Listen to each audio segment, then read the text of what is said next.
Jesus songs Telugu 03 family, నేను మళ్ళీ వచ్చేసా. సో ఈరోజు అయితే మనం కలలు కనేవాడు అనే చాప్టర్ నుంచి చూడబోతున్నాం. సో ప్రీవియస్ వీడియోలో మనం అబ్రహాముకు పెద్ద పరీక్ష అనే చాప్టర్ని చూసాం. దాని గురించి తెలుసుకొని ఉన్నాం. ఇంకా ఎవరైనా ఆ వీడియో చూడనట్లయితే దాని యొక్క లింక్ అనేది నేను కింద డిస్క్రిప్షన్లో అలానే పైన కార్డ్స్లో మీకు అవైలబుల్ ఉంచుతాను, అక్కడ నుంచి చూసేయండి. అలానే ఈ గేమ్ యొక్క లింక్ అనేది కింద డిస్క్రిప్షన్లో అలానే కామెంట్ సెక్షన్లో మీకు పిన్ చేసి అవైలబుల్లో ఉంచుతాను. అక్కడ నుంచి మీరు డైరెక్ట్గా డౌన్లోడ్ చేసుకోవచ్చు. అలానే ఇంక మనం లేట్ చేయకుండా ఈరోజు చాప్టర్ ఏదైతే కలలు కనేవాడు యోసేపు కలలు కంటాడు, దాని అర్థాన్ని తెలియపరుస్తాడు. ఆ చాప్టర్ అనేది అందులో అప్పుడు ఏం జరిగింది, అసలు ఏమైంది అనేది ఈరోజు మనం తెలుసుకుందాం. ఇంక లేట్ చేయకుండా చాప్టర్ మొదలెట్టేద్దాం. యాకోబుకు 12 మంది కుమారులు, కానీ అందరిలో యోసేపుని ఎక్కువగా ప్రేమించాడు. యోసేపుకు ప్రత్యేకమైన రంగురంగుల చొక్కాని ఇచ్చాడు. యోసేపు సహోదరులకు అతనంటే అసూయ, వారు అతనిని ద్వేషించారు. యోసేపుకు ప్రత్యేకమైన కలలు వచ్చేవి. నా కలలో గోధుమ పంటను కట్టలుగా కడుతున్నాము, అప్పుడు మీ కట్టలు నా కట్టకు మ్రొక్కాయి అని చెప్పాడు. యోసేపును తన అన్నలు ఇంకా ద్వేషించారు.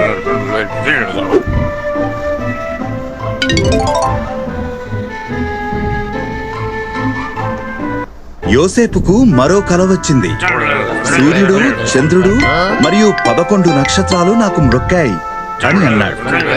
మా మీద పరిపాలన చేస్తామని చెబుతున్నావా అని తన తండ్రి సహోదరులు సణుగుకున్నారు. యోసేపు తన తండ్రి వద్ద నుండి ఏమి పొందుకున్నాడు? ఒకరోజు యోసేపు సహోదరులు వారి గొర్రెలను చూసుకుంటూ పొలంలో ఉన్నారు. వారిని చూడటానికి యోసేపు రావడం వారు చూశారు. అతనిని చంపి తన కలలన్నింటికీ ముగింపు తీసుకురావాలని వారు అనుకున్నారు.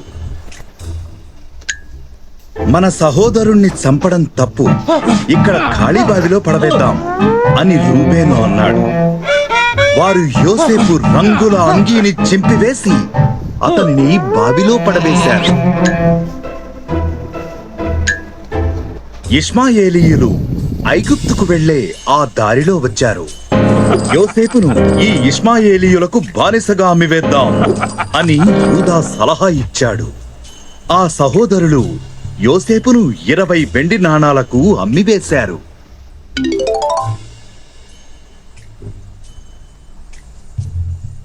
యోసేపు సహోదరులందరూ తనను చంపాలనుకున్నారా? అవును లేక కాదు? యోసేపు చొక్కాని ఆ సహోదరులు మేక రక్తములో ముంచి దానిని యాకోబుకు చూపించారు. నా కుమారుడు మరణించాడు అని ఆయన ఏడ్చాడు. అంతలో యోసేపు ఐగుప్తుకు తీసుకెళ్లబడ్డాడు. కాని దేవుడు యోసేపుతో కూడా నున్నాడు. ఐగుప్తులో ఆ ఇష్మాయేలీయులు యోసేపును ఫరో అధిపతులలో ఒకడైన పోతీఫరుకు అమ్మివేశారు. దేవుడు యోసేపును ఆశీర్వదించి అతనికి విజయమునిచ్చాడు.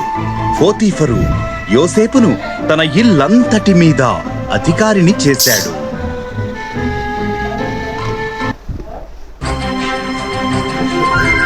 యోసేపు ఐగుప్తులో బానిసలా ఉన్నప్పుడు కూడా దేవుడు అతనికి తోడై ఉన్నాడు. సత్యం లేక అసత్యం? మనం చాప్టర్ అయితే కంప్లీట్ చేసుకున్నాం. ఇప్పుడు కార్యాచరణ ఆడేద్దాం. ప్రీవియస్ వీడియోస్లో ఈ గేమ్ అనేది మనం ఆడే ఉన్నాం. ఇప్పుడు కూడా ఆడేసి త్వరగా కంప్లీట్ చేసేద్దాం.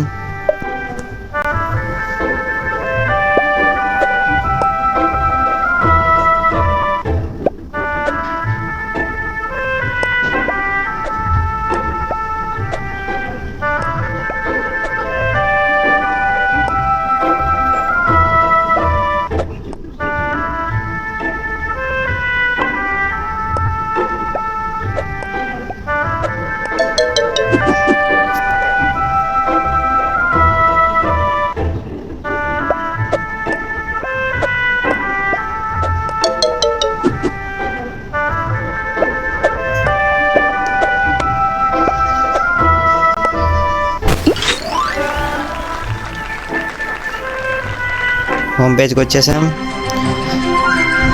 సో ఈరోజు మనం కలలు కనేవాడు అన్న చాప్టర్ని కంప్లీట్ చేసుకున్నాం ఫ్రెండ్స్. ప్రీవియస్ వీడియోస్ ఎవరైతే చూడలేదో వెంటనే చూసేయండి. అలానే కామెంట్ సెక్షన్లో మీ యొక్క రెస్పాన్స్ మాకు తెలియపరచండి. అలానే మన ఛానల్ ఇంకా ఎవరైనా సబ్స్క్రైబ్ చేసుకున్నట్లయితే వెంటనే వెళ్ళి సబ్స్క్రైబ్ చేసుకోండి. అలానే బెల్ ఐకాన్ని ఆల్లో పెట్టుకోండి. ఈ వీడియోస్ని మీ ఫ్రెండ్స్ అండ్ ఫ్యామిలీకి షేర్ చేసి వాళ్ళు కూడా వీటిని చూసి బైబిల్ యొక్క స్టోరీస్ని అప్పుడు ఆనాటి కాలంలో ఏం జరిగిందని తెలుసుకోవడానికి మీరు సహాయపడండి. ఇంకా మనం మళ్ళీ నెక్స్ట్ వీడియోలో కలుద్దాం.